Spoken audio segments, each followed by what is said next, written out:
Hi everyone, welcome to Poetic Liberty. My name is Rosie and I hope that this will be a fun experience.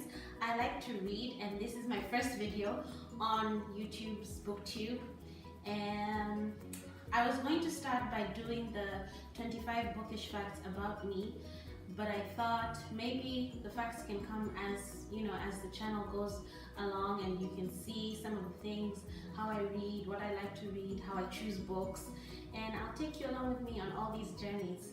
So I'll get right into what I read this November. The first book that I read was Think Like a Freak. I really, I don't know if you can see. I really like this series by Steve Levitt and Stephen Dubner, and they really make you think. One thing about me, I like books that provoke thinking and provoke a lot of pause.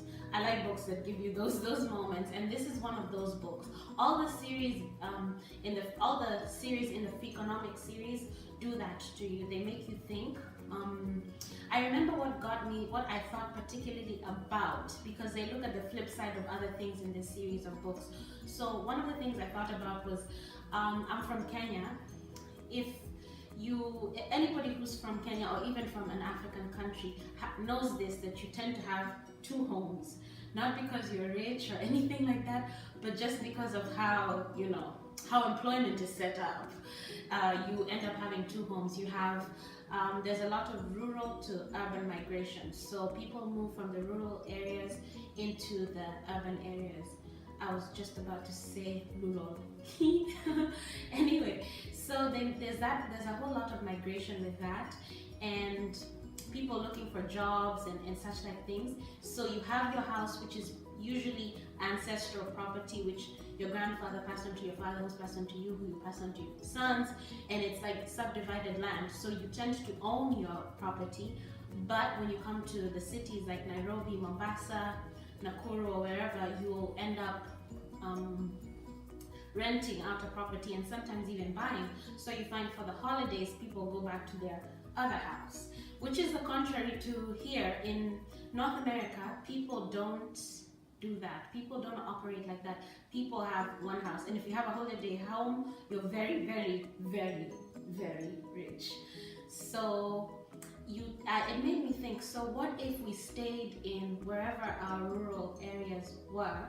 That's a really difficult word, rural. Wherever our rural homes were, and we develop that place. We get work there.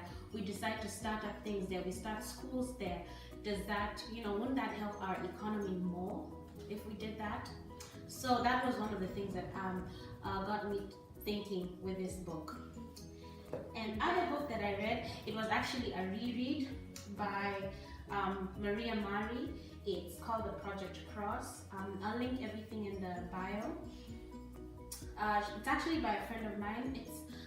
It's a little book, but it's not an easy book to read, in the sense that it has, as you can see, I read a lot by doing these kinds of things, especially when I feel like, I need to go back. So it's little, but it's not easy to read because you stop and you think. I'll just read a small you know what I'm going to say, a small bit of the book. There's a particular chapter that really stayed with me the first time I read it, and even the second time I'm reading it now. It's on purpose, season, and timing. She says the problem with many of us today is that we behave like we're in a race, whether in education, relationships, qualifications, or even career. Everyone is in a rush to finish first and sit at the end of the finish line bragging. God created you for a purpose, with a unique calling on your life. God has called you to something. Whether you answer the call or not, our dissatisfaction is as a result of the fact that other people are generally succeeding, or because others are succeeding in an area where we're failing. It's a common thing to always look, the grass seems to be greener, or the snow seems to be whiter, and you feel like, no, why is that person? We spend our lives looking in the opposite direction. Instead of focusing on what our goals is, like this is where I'm going and I'm looking towards there. Nobody ever wins a race by looking sideways. You look at where the finish line is, and this always sticks with me because everybody has their path and everybody has their time. And if we just relax and know that God has a plan for me, and as long as I'm faithful, I'll get there. I'll get the boyfriend that everybody has and be able to have the hashtag goals. I'll get the job. I'll get the house.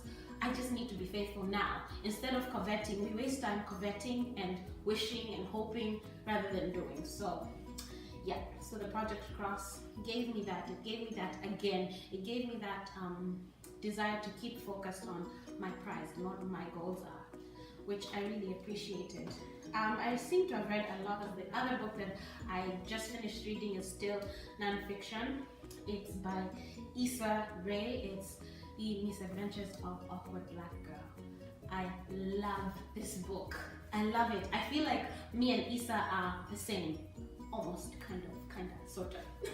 And mostly because Issa is African by way of her father. She's from Senegal, and she has, you know, that whole, well, I'm African too, by way of Kenya born. I really relate to most of the situations she had, you know, like with washing hair and things like that. There's so much, it's essays, like Mindy Kaling's Is Everybody Hanging Out Without Me?